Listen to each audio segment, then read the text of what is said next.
Terimalah lagu ini dari orang biasa, tapi cintaku padamu luar biasa.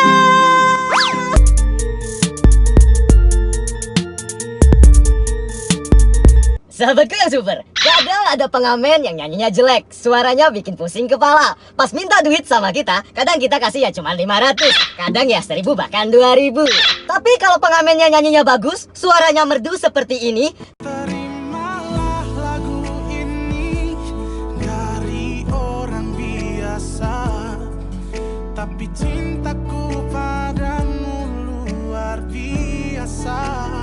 Pasti kita ngasih uangnya banyak, kadang 5.000, kadang 10.000. Bahkan kalau misalkan bisa request dan kita puas dengan penampilannya, kita akan memberikan yang terbaik untuk dia. Bisa 1 juta, kasih HP, dikasih kunci rumah, kartu ATM, kartu kredit, bahkan bisa langsung diangkat jadi keluarga.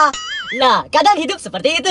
Kita baru minta sesuatu sama Tuhan, nggak lama langsung dikabulin. Tapi ada saatnya kita berdoa, minta sesuatu sama Tuhan, tapi seakan-akan Tuhan tidak menjawab dan tidak mendengar doa kita. Kita berdoa berminggu-minggu, berbulan-bulan, bahkan bertahun-tahun. Tetapi seakan-akan kok nggak pernah dijawab sama Tuhan. Apa yang salah?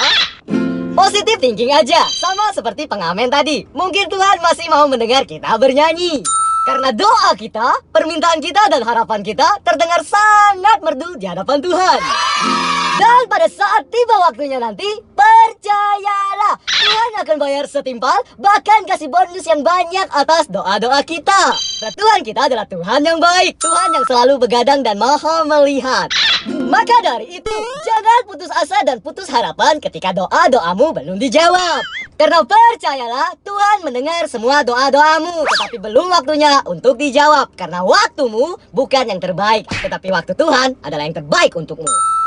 Tetap semangat dan jangan berhenti berdoa. Terimalah lagu ini dari orang biasa, tapi cintaku padamu luar biasa.